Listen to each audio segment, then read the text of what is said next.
tētahi. Tētahi atu.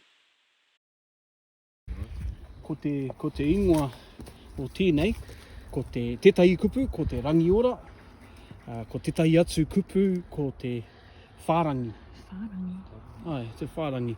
Ana, ringi te waiwera ki runga i tēnei rau.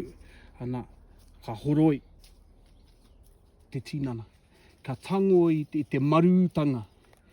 Take away bruising. Okay? So make the bath. Hot water. Hop in the bath. Take out bruising. Been in a car accident, had been smashed up from rugby. Te rā momo.